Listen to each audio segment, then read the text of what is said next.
Welcome to డే6. This is professor Vinod Kumar.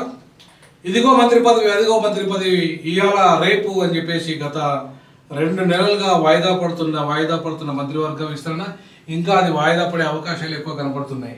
అది నిరవధికంగా వాయిదా పడుతుందా, అసలు నిర్ణయం తీసుకుంటారా అని చెప్పేసి మనం ఆలోచిస్తే ఇవాళ అంత తొందరగా నిర్ణయం అయ్యే పరిస్థితి కనపడతలేదు. ఒకవైపు ప్రేమ్ సాగర్ రావు, మరొక వైపు మల్రెడ్డి, మరొక వైపు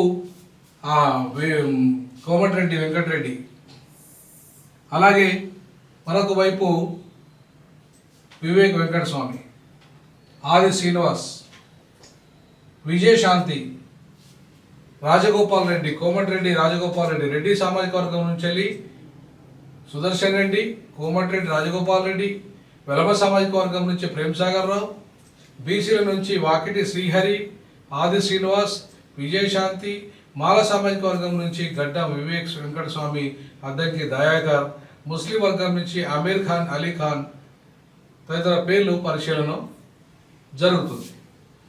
అయితే ఏప్రిల్ 2, 3 తేదీల్లోనే కొత్త మంత్రి ప్రమాణం ఉంటుందని అంతా భావించారు, కానీ జరగలేదు. ఇవాళ మనం చూసుకుంటే వివేక్ వెంకటస్వామి విషయానికి వచ్చేసరికి ముగ్గురు, అంటే 2 ఎమ్మెల్యేలు, కొడుకు ఎంపీ, 3 ఆల్రెడీ పదవులు ఉండగా మంత్రి పదవి అదనంగా ఇవాళ ఆయన డిమాండ్ చేస్తున్నాడు. మాదిగలో కోయపు అసలు ఒక్కరు కూడా మంత్రి లేరు. ఉన్నదల్లా ఒక దామరాజ నరసింహ గారు ఉపకులం అని చెప్పేసి మందకృష్ణ గారు ఆరోపించారు, ఆయన మోచి కులం అని చెప్పేసి. సో మాదిగల నుండి ఒక్కరు లేరు, 2 మంత్రివర్గంలో స్థానం కల్పించండి అని చెప్పేసి మందకృష్ణ గారు డిమాండ్ చేశారు. కానీ ఇక్కడ చర్చకి పరిశీలన మాత్రం ఒక్కరు లేరు దీనిలో.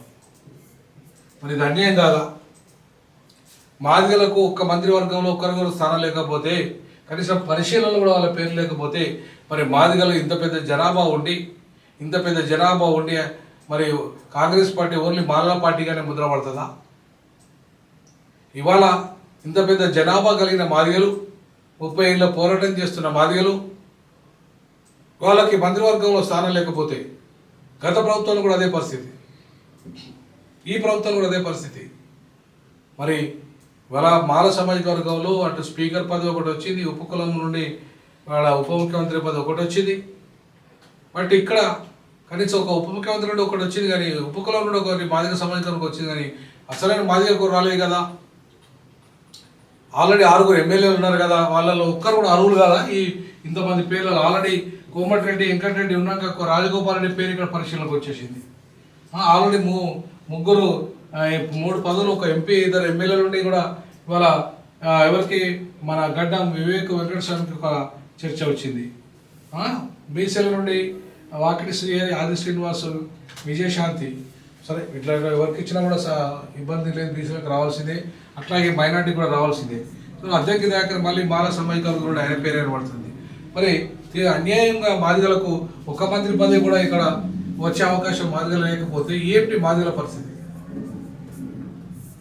సో మాదిగలు ఇంత పెద్ద జనసంఖ్య ఉండి ఇన్ని పోరాటాలు చేసి కనీసం మంత్రివర్గంలో స్థానం లేకపోతే ఏంటి మాదిగల పరిస్థితి అనేది క్వశ్చన్ మార్క్గా ఉంది. సో కాబట్టి ఇవాళ మంత్రివర్గ విస్తరణలో ఖచ్చితంగా మాదిగ సామాజిక వర్గానికి రావాల్సిందే. ఒక్కటైనా కనీసం 2 మంత్రి పదవులు రావాలి, కనీసం ఒక్కటైనా ఇస్తే అది నిజంగా మేలు చేసిన వాళ్ళు అవుతారు కాంగ్రెస్ పార్టీ. ఎందుకంటే 2 ఎంపీ టికెట్లు ఇవ్వలేదు, 4 ఎమ్మెల్యే టికెట్లు ఇవ్వలేదు. గత ప్రభుత్వంలో 10 మంది ఎమ్మెల్యేలు మాదిగలు ఉంటే ఇప్పుడు ఈ ప్రభుత్వంలో 6 మాత్రమే ఎమ్మెల్యేలు ఉన్నారు. మళ్ళీ 4 ఎమ్మెల్యేలు కోల్పోయారు. గత ప్రభుత్వంలో 2 ఎంపీలు మాదిగలు ఉంటే 2 ఆల్రెడీ మాదిగలే ఉండే, కానీ ఒక మాల ఉండే. కానీ ఈ ప్రభుత్వంలో 3కి 3 మాలలే ఉన్నారు. అంటే ఎంత అన్యాయం చూడండి. మాదిగలు ఎంపీ పదవులు పొందలే, ఎమ్మెల్యే పదవులు లాస్ అయ్యారు, చివరికి మంత్రివర్గంలో స్థానం లేదు. మరి మాదిగలకి న్యాయం జరిగినట్ట?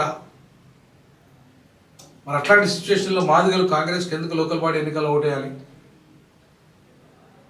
మాదిగలి మందకృష్ణ మాదిగ వర్గీకరణ ఉద్యమం ఇంత బలమైన ఉద్యమం చేస్తే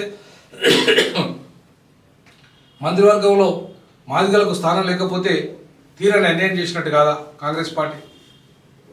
అరే, రెడ్డి సామాజిక వర్గంలో ఆల్రెడీ అన్న ఉంటే తమ్మునికి కావాలి, మాల సామాజిక వర్గంలో ఆల్రెడీ స్పీకర్ పదవి ఉంటుంది, ఉప ముఖ్యమంత్రి పదవి ఉంటుంది, మళ్ళీ అందులో ఒక ఇంట్లో 3 పదవులు ఉంటే అలా వాళ్ళకి కావాలి. ఇద్దరు ఫైటింగ్లో ఉన్నారు. ఎమ్మెల్సీలో ఆల్రెడీ ఎమ్మెల్సీ సీట్ సంపాదించిన అద్దెకి దయా గారు ఇవాళ మాదిగలకు కనీసం ఎమ్మెల్సీ సీట్ కూడా ఇవ్వలేదు. మళ్ళీ అద్దెకి దయా గారు మంత్రి కావాలంటున్నారు. సరే బీసీ మైనార్టీలు అంటే సరే వాళ్ళ దాంట్లో ఖచ్చితంగా రిప్రజెంటేషన్ తక్కువ ఉంది కాబట్టి, మైనార్టీలు అసలే లేదు కాబట్టి వాళ్ళకి ఇవ్వాల్సిందే, తప్పకుండా దాన్ని జెన్యున్గా మనం కోరాల్సిందే. But what about Madigas? So మంత్రివర్గంలో మాదిగలకు స్థానం లేకపోతే ఖచ్చితంగా కాంగ్రెస్ పార్టీ తప్పు చేసినట్టయితుంది. మాదిగలు ఖచ్చితంగా కాంగ్రెస్ పార్టీ నుండి వేరే పార్టీకి ఇంత వర్గీకరణ చేసి చట్టబద్ధ తీసుకొచ్చి కూడా మాదిగలు దూరం అయిపోతాయి. మరి ఏంటి ప్రయోజనం? వర్గీకరణ తెలంగాణ ఇచ్చి ఎట్లయితే కాంగ్రెస్ అధికారాన్ని కోల్పోయిందో అట్లాగే వర్గీకరణ చట్టం తెచ్చి మాదిగల ఓట్లు కూడా కోల్పోతుంది, మాదిగలు కనుక మంత్రి వర్గంలో స్థానం లేకపోతే. కాబట్టి ఖచ్చితంగా D6 అండ్ డీజాకు డిమాండ్ చేస్తూ ఉన్నది, మంత్రివర్గంలో మాదిగలకు ఖచ్చితంగా స్థానం ఇవ్వాల్సిందే అని D6 డీజాకు భావిస్తున్నది. ఆ దిశగా మంత్రివర్గ విస్తరణలో మాదిగలకు తప్పకుండా న్యాయం జరగాలి. ఈ బీసీకి ఒకటి, బీసీలకు జరగాలి, మైనార్టీకి జరగాలి. అలాగే ఈవెన్ మీకు ఇంకా మిగిలితే వీళ్ళకి ఏగా మిగిలితే బీసీలకు, మాదిగలకు, మైనార్టీలకు ఇయంగా మిగిలితే అప్పుడు మీరు ఆలోచించండి ఎవరికి ఇస్తారనేది. అంతేగాని ఈ వర్గాలకు ఇవ్వకుండా మీరు అటువైపు బీసీలకి 42% ఇచ్చినాం కదా, ఏదో తూతూ మాత్రం చట్టం తెచ్చినాం కదా అంటే నడవదు. సో బీసీలకు తప్పనిసరిగా ఇవ్వాల్సిందే, మైనార్టీకి తప్పనిసరిగా ఇవ్వాల్సిందే, మాదిగలకు ఇవ్వాల్సిందే. మిగిలితే మేఘాలకేయండి అని D6 డీజాకు భావిస్తుంది. ఈ విషయంలో మీ కామెంట్ రూపంలో తెలియజేయండి, షేర్ చేయండి, లైక్ చేయండి. ఉద్యమ ఛానల్ మనది, ఆర్థికంగా సహకారాన్ని అందించండి. జై భీమ్, జై పులి, జై పెరియార్.